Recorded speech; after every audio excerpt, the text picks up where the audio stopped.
नमस्कार और एक बार फिर से स्वागत है आपका गैलेक्सी टीचर्स क्लासेज में।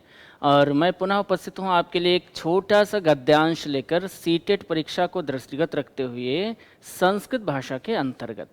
तो हम लोग पिछली क्लास में भी गद्यांश का अध्ययन कर चुके हैं, उसके पहले भी हमने गद्यांश पढ़े हुए हैं और आज पुनः हम लोग एक छोटे से अपठित गद्यांश का अध्ययन करने चल रहे हैं। तो चलिए हम लोग चलते हैं और देखते हैं कि हमारा जो आज का गद्यांश है वो क्या है।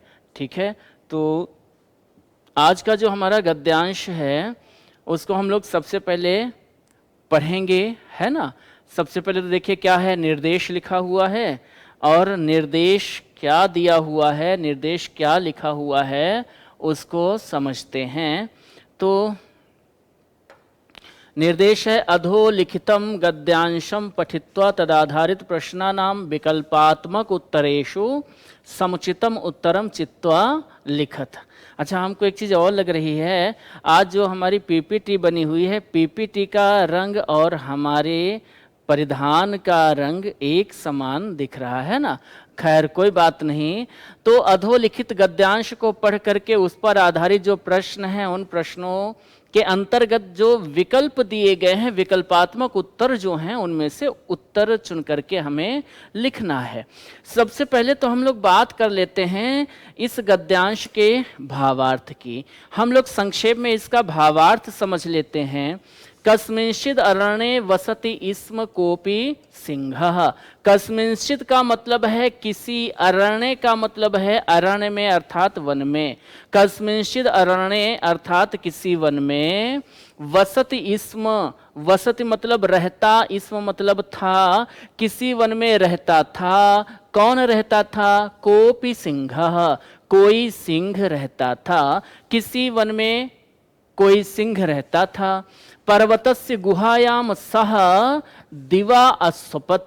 पर्वतस्य गुहायाम, पर्वत की गुफा में, सह मतलब वह, कौन वह? सिंह, शेर। क्या करता था? दिवा, दिवा अर्थात दिन में, अस्वपत सोता था। पर्वत की गुफा में दिन में वह सोता था। रात्रौ च मतलब और, रात्रौ रात्रि में।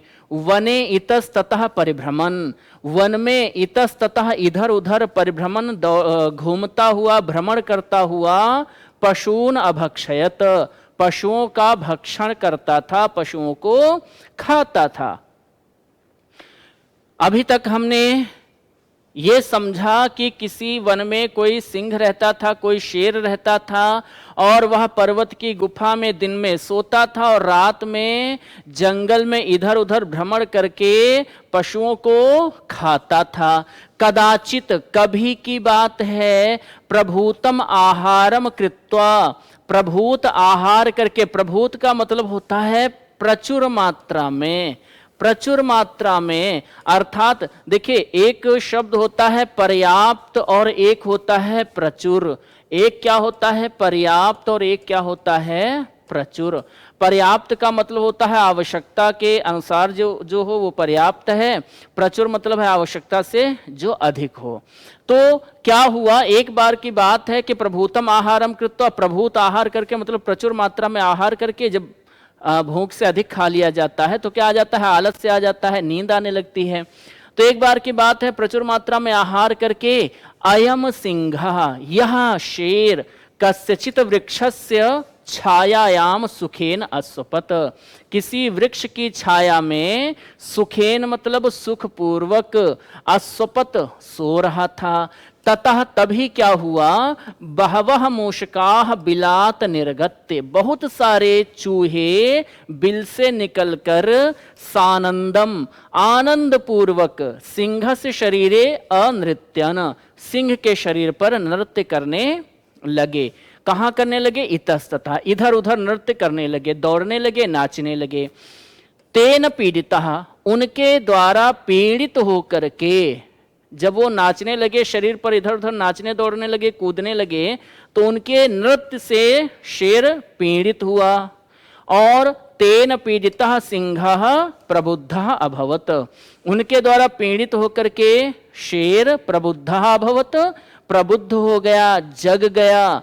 तम प्रबुद्धम दृष्ट्वा, उसको जगा हुआ देख करके पलायन्ते सर्वे मूषका, सारे चूहे पलायन्ते मतलब पलायन कर गए।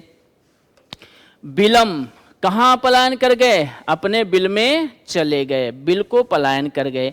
तेषाम कमपि मूषकम अगृहणात सिंह करतलेन, किंतु उन चूहों में से कोई एक चूहा क्या किया गया? तेषाम कमपि, उन चूहों में से, तेषाम मतलब उनमें से, सारे चूहे तो बिल में भाग गए, लेकिन उन चूहों में से कमपि कोई, मूषकम एक चूहा, अगृहणात ग्रहण कर लिया गया, पकड़ लिया गया, सिंह करतलेन, सिंह के करतल के द्वारा। सिंह ने अपनी हथेली से एक चूहे को क्या किया? पकड़ लिया। जब सिंह ने, शेर ने चूहे को पकड़ा, तदा तब सह मूषकः, वह चूहा, आर्त स्वरेण अवदत, आर्त स्वर में, आर्त मतलब दुखी स्वर में गिड़गिड़ाते हुए कहने लगा। क्या कहने लगा? भो महाराज, हे राजन, तुम किल पशु नाम राजा, अरे तुम तो निश्चित रूप से क्या हो? पशुओं के राजा हो। प्रसिद्ध तव पराक्रमः, और तुम्हारा पराक्रम भी प्रसिद्ध है। उस चूहे ने, जब चूहे को सिंह ने अपनी हथेली से पकड़ लिया तो उस चूहे ने गिड़गिड़ाते हुए दीन स्वर में, आर्त स्वर में निवेदन किया, कहने लगा, अर्थात बोला। क्या बोला? बोला कि तुम किल पशु नाम राजा, हे महाराज तुम तो पशुओं के राजा हो। प्रसिद्ध तो पराक्रम, और तुम्हारा पराक्रम भी प्रसिद्ध है। पराक्रम क्या प्रसिद्ध है? तो माना जाता है कि सिंह जब तक भूखा नहीं होता है तब तक किसी जीव की हिंसा नहीं करता है, अनावश्यक किसी जीव को मारता नहीं है। जब उसको भूख लगती है तभी किसी पशु को वो मारता है, पशु का वध करता है, अनावश्यक वध नहीं करता है। और अगर भूखा भी है तो भी किसी ऐसे पशु को नहीं मारता है जिसको मारने के बाद भी उसकी भूख शांत ना हो। अब अगर शेर भूखा भी होगा तो चूहे को मारकर क्या लाभ मिलेगा? चूहे को मारना मतलब ऊंट के मुंह में जीरा। क्या चूहे के मारने से क्या उसकी भूख शांत हो सकती है? नहीं। तो आपका पराक्रम प्रसिद्ध है, आपके विषय में प्रसिद्ध है कि आप अनावश्यक किसी का वध नहीं करते हैं जब तक आपको भूख न लगी हो, और आप तो पेट भरा हुआ है आपका, तो इसलिए आप हमको मत मारिए। और दूसरा ये, अगर आप भूखे भी हैं तो हमको मारकर खाने से क्या लाभ मिलेगा? आपकी भूख तो शांत नहीं होगी, है ना? तो आपका पराक्रम प्रसिद्ध है। और मैं कौन हूं? अहम तु क्षुद्र जंतु, मैं तो एक क्षुद्र जंतु हूं, छोटा सा जीव हूं। मम अपराधम तावत क्षमस्व, मैं एक छोटा जीव हूं, आप राजा हैं, आपका पराक्रम प्रसिद्ध है और मैं एक छोटा जीव हूं, इसलिए मेरा अपराध आप क्षमा करो। मैंने आज पहली बार अपराध किया है और मेरे अपराध को, आप राजा हैं, मैं आपकी प्रजा हूं और आप राजा होने के नाते मेरे अपराध को क्षमा करो। माम मा जही, माम का मतलब है मुझे, मा मतलब मत, जही मतलब मारो, मुझे मत मारो। मई दयाम कुरु, मई मतलब मुझ पर, दयाम अर्थात दया, कुरु मतलब करो। कदाचिद अहम करिष्यामि तब सहायम, अगर आप मुझ पर दया करेंगे, मुझे छोड़ देंगे, मेरे प्राण छोड़ देंगे, तो कदाचित कभी अगर आवश्यकता पड़ी तो मैं क्या करूंगा? तब सहायम, मैं तुम्हारी सहायता करूंगा। एतद तस्य आर्त वचनम श्रुत्वा सिंह, इस प्रकार से तत् मतलब उसके आर्त वचनों को सुन करके सिंह ने तम अमुंचत, उसको छोड़ दिया। चूहे ने गिड़गिड़ाते हुए आर्त स्वर में, दीन स्वर में, करुण स्वर में निवेदन किया कि हे महाराज, आप पशुओं के राजा हैं और आपका पराक्रम भी प्रसिद्ध है। मैं तो एक क्षुद्र जंतु हूँ, एक छोटा सा जंतु हूँ, मुझे मारकर क्या मिलेगा आपको? आप मुझे छोड़ दीजिए, मेरा ये अपराध आप क्षमा कीजिए। आप अगर हमें छोड़ देंगे तो भविष्य में कभी यदि आवश्यकता पड़ी तो मैं आपकी सहायता करूंगा। इस प्रकार से तस्य आर्त वचनम श्रुत्वा, इस प्रकार से उस चूहे के दीन वचनों को सुनकर के सिंह तम अमुंचत, सिंह ने उसको छोड़ दिया। तो चलिए, सिंह ने चूहे को छोड़ दिया। अब हम देखते हैं कि प्रश्न क्या है, उनका सही उत्तर क्या होगा। तो हमने भावार्थ को समझ लिया, दिए गए प्रश्नों को हम लोग देखते हैं, पढ़ते हैं, और उसके अंतर्गत जो हमारे विकल्प हैं उनमें सही विकल्प कौन सा है उसे चुनकर लिखते हैं।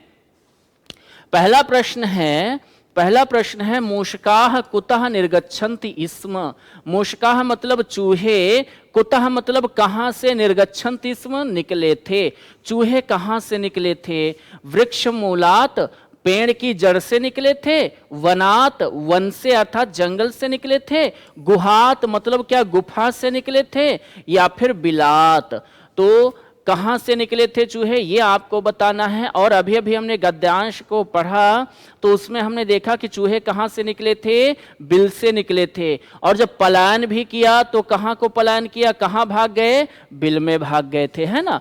तो यहां पर हमारा जो सही उत्तर हो जाएगा वो क्या हो जाएगा, विलात। क्या हो जाएगा, बिलात, है ना। पहला विकल्प सही उत्तर हो जाएगा। आगे बढ़ते हैं अगले प्रश्न की ओर और देखते हैं क्या है अगला प्रश्न। देखिए अगला प्रश्न है मूषकाः कुत्र नृत्यन्ति स्म। मूषकाः कुत्र नृत्यन्ति स्म, चूहे कहाँ नाच रहे थे, कहाँ नृत्य कर रहे थे? बिल में नृत्य कर रहे थे, गुहायाम गुफा में नृत्य कर रहे थे, वृक्षोपरि या वृक्ष के ऊपर नृत्य कर रहे थे, अथवा सिंहस्य शरीरे। तो सही उत्तर क्या हो जाएगा, सिंहस्य शरीरे। मूषकाः कुत्र नृत्यन्ति स्म, चूहे कहाँ नृत्य कर रहे थे? तो मूषकाः सिंहस्य शरीरे नृत्यन्ति स्म, बी विकल्प सही उत्तर है। अगले प्रश्न की ओर बढ़ते हैं। अगला प्रश्न है सिंहः एकम मूषकम केन अगृह्णात्। सिंह ने एक चूहे को किसके द्वारा ग्रहण किया, पकड़ लिया? तो सिंह एकम मूषकम केन अगृह्णात्, सिंह एकम मूषकम दंडेन अगृह्णात्। क्या डंडे से पकड़ा, करतलेन करतल से पकड़ा, बाहुबलेन अपने बाहुबल से पकड़ा, या पादेन अपने पैरों से पकड़ा? तो चूहे को शेर ने किससे पकड़ा था? बिल्कुल सही, करतलेन अगृह्णात्। किससे पकड़ा है? करतल से। करतल मतलब अपनी हथेली से पकड़ा है। सी विकल्प सही उत्तर हो जाएगा। और इस उत्तर के साथ हम बढ़ चलते हैं फिर से अगले प्रश्न की ओर। अगला प्रश्न है ये, चौथा प्रश्न है आपके सामने। जहि इति क्रियापदस्य, जहि इति क्रियापदस्य लकारः अस्ति। जहि इस क्रियापद का लकार क्या है? तो आपने अभी वाक्य में पढ़ा माम मा जहि, माम मतलब मुझको, ये वाक्य पढ़ा था ना, ये वाक्य पढ़ा था ना, माम मा जहि। और इसका मतलब था मुझको मत मारो। इसका मतलब क्या था? मुझको मत मारो। अब अगर आपको लकार नहीं भी याद हैं, आपको धातु रूप नहीं भी याद हैं, अगर आपने इसका हिंदी अर्थ निकाल लिया तो भी आपका 1 नंबर सही हो सकता है। कैसे सही हो सकता है? तो ध्यान दीजिए, माम का मतलब क्या है? मुझको, मा मतलब मत, और जह मतलब मारो। अब यहाँ पर आप बताइए, ये आपको क्या लग रहा है? निवेदन लग रहा है या आज्ञा लग रही है? तो हमें तो लग रहा है कि जैसे चूहा शेर को आदेश दे रहा है कि मुझको मत मारो, है ना। और जहां पर आज्ञा की बात होती है, आदेश की बात होती है, वहां पर लकार कौन सा होता है? लोट लकार होता है। कौन सा लकार होता है? लोट लकार होता है। प्रश्न कह रहा है जहि इत क्रियापदस्य लकारः अस्ति, जहि इस क्रियापद का लकार कौन सा है?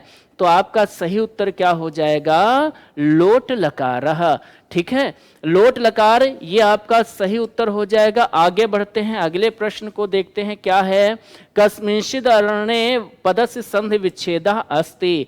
कस्मिंश्चिद अरण्ये इस पद का संधि विच्छेद है। तो आप बताइए इसका संधि विच्छेद क्या हो जाएगा? कस्मिन धन अरण्य क्या सही हो जाएगा, या कस्मिन धन चिद धन अरण्य ये सही हो जाएगा, या कस्मिंश्चित अरण्य ये सही होगा या फिर कस्मिंश्चित अरण्य ये सही होगा। देखिए ये तो सही नहीं है, ये भी सही नहीं है। आपके सामने दो विकल्प हैं शेष, दो तो हमने पहले ही काट दिए, ये दोनों सही नहीं है। अब आपको बताना है कि ए सही है या बी सही है। तो आप ध्यान दीजिए, ए और बी में आप देख रहे होंगे कि दोनों विकल्प हमको एक जैसे दिख रहे हैं, लेकिन एक जैसे नहीं, बड़ा छोटा सा अंतर है। यहां पर अनुस्वार लगा है और यहां पर अनुस्वार नहीं है। तो देखिए आप इस संधि पद को पढ़िए, कस्मिंश्चित अरण्ये। यहां भी आपको यहां पर देखिए अनुस्वार दिख रहा है, ये अनुस्वार दिख रहा है और अनुस्वार दिख रहा है, तो इसका मतलब है ये दोनों विकल्प एक जैसे हैं, लेकिन दोनों में सूक्ष्म अंतर है अनुस्वार का, तो अनुस्वार वाला विकल्प सही हो जाएगा। ये आपका व्यंजन संधि का उदाहरण है। किस संधि का उदाहरण है? व्यंजन संधि का। और व्यंजन संधि में एक संधि होती है जश्, तो कौन सी संधि होती है? जश्त संधि होती है, जिसका सूत्र होता है झलाम जशोन्ते। और सूत्र कहता है कि पदांत में अगर झल प्रत्याहार का वर्ण है, अर्थात किसी भी वर्ग का पहला, दूसरा, तीसरा या चौथा अथवा ऊष्म व्यंजन में से कोई वर्ण है, उसके बाद अगर कोई भी स्वर आता है या कोई सघोष व्यंजन आता है, तो पदांत में झल के स्थान पर जश हो जाता है। अर्थात पदांत का वर्ण अपने ही वर्ग के तीसरे वर्ण में बदल जाता है। किस वर्ण में बदलता है? तीसरे वर्ण में, है ना। तो यहां भी देखिए कस्मिंश्चित में क्या है? ता है, और ता के बाद क्या है? कोई स्वर है, तो संधि होने पर यह ता अपने ही वर्ग के तीसरे वर्ण किस में बदल जाएगा? दा में बदल जाएगा, है ना।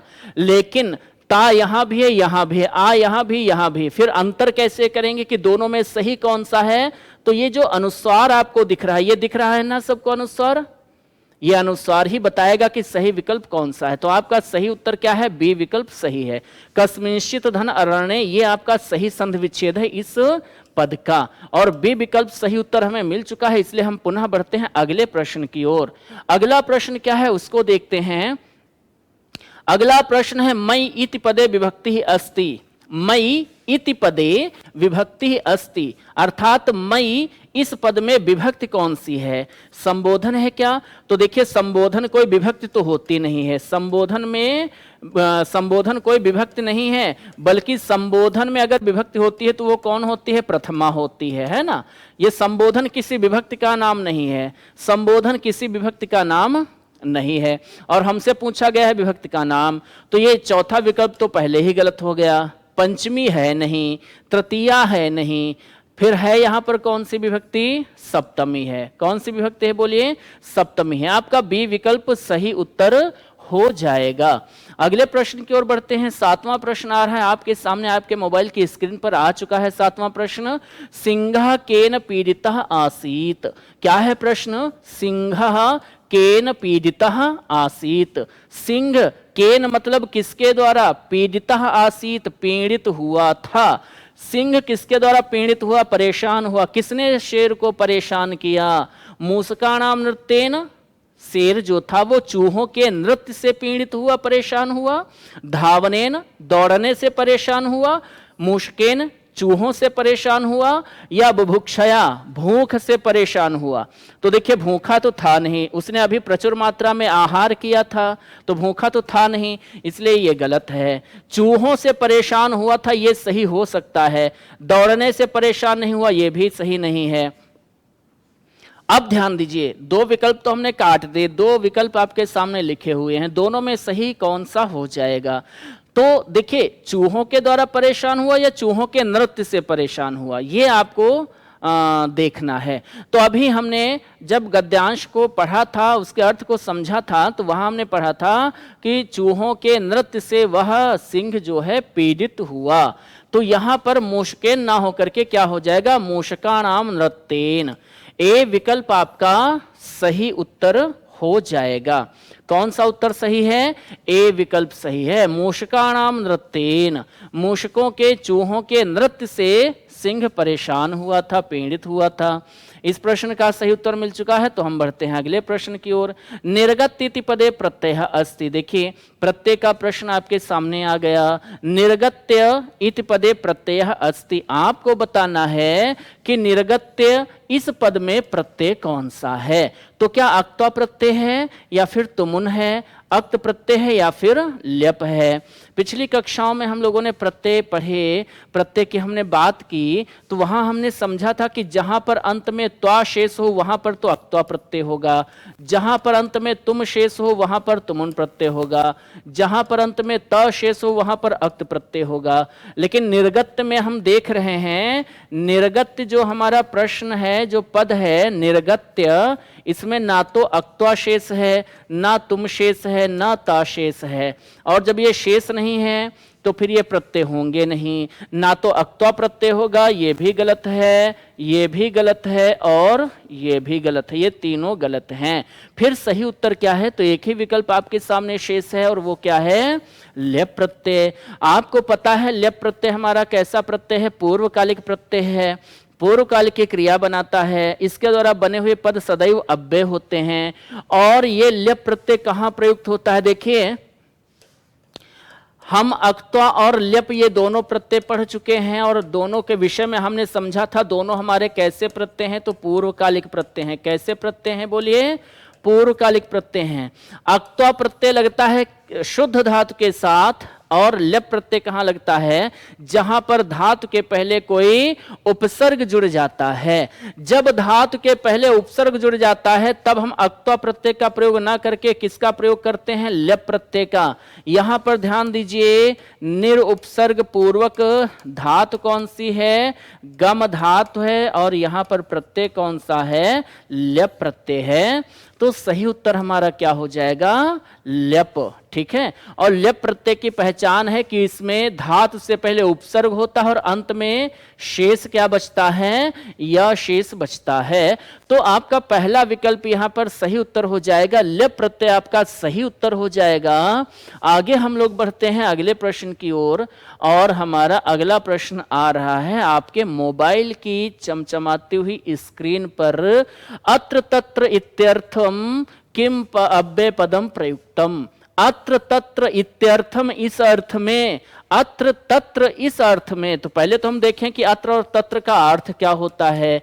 अत्र और तत्र का अर्थ क्या होता है?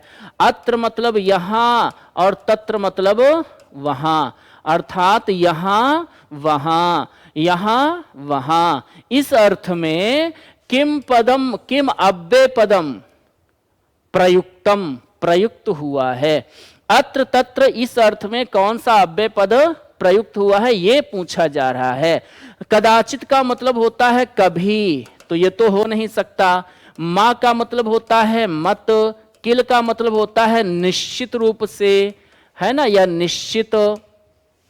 तो देखिए, अत्र तत्र इस अर्थ में कौन सा अव्यय पद प्रयुक्त हुआ, यह प्रश्न है। और आपके सामने चार विकल्प हैं, तीन विकल्प जो हैं उनका अर्थ क्या होता है ये हमने देख लिया। कदाचित का मतलब होता है कभी, मां का मतलब होता है मत और किल का मतलब होता है निश्चित। तो ये तो है नहीं इसका अर्थ, क्यों? क्योंकि अत्र तत्र का मतलब है यहां वहां। तो फिर एक ही विकल्प शेष है और वो कौन सा है? इतस्ततः। इतस्ततः का भी अगर हम देखें, ये विसर्ग संधि का उदाहरण है और इसका संधि विच्छेद है इतः धन ततः। और इसका मतलब होता है इतः का मतलब यहां और ततः का मतलब होता है वहां। तो आपका सही उत्तर क्या हो जाएगा बोलिए? ए विकल्प सही हो जाएगा, इतस्ततः। ठीक है, तो ये आपका सही उत्तर मिल चुका है। और इस सही उत्तर के साथ ही हम बढ़ चलते हैं अगले प्रश्न की ओर और देखते हैं। अच्छा देखिए, अगला प्रश्न नहीं है। इस गद्यांश में हम लोग 9 प्रश्नों का अध्ययन कर चुके हैं और 9 ही प्रश्न थे। तो ध्यान रखिएगा, आप एक नियम बना लीजिए, इसी तरह से आप नियमित रूप से रोज एक गद्यांश का अभ्यास करेंगे अगर आपको अच्छे नंबर सीटेट में लाने हैं तो, है ना। और हम भी आपके लिए, आपकी सेवा में नियमित रूप से एक गद्यांश के साथ ऐसे ही उपस्थित होते रहेंगे। आज का ये गद्यांश कैसा लगा, आज की क्लास कैसी लगी? आज की क्लास में आपको कोई दिक्कत तो नहीं है? किसी शब्द को लेकर, किसी प्रश्न को लेकर के कोई समस्या हो तो कमेंट बॉक्स में आप कमेंट करके अपनी समस्या से अवगत करा सकते हैं।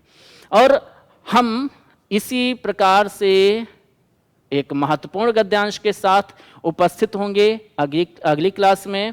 तो तब तक आप लोग पढ़ते रहिए, अपना ध्यान रखिएगा। पुनः मिलते हैं। आप सबको बहुत बहुत धन्यवाद।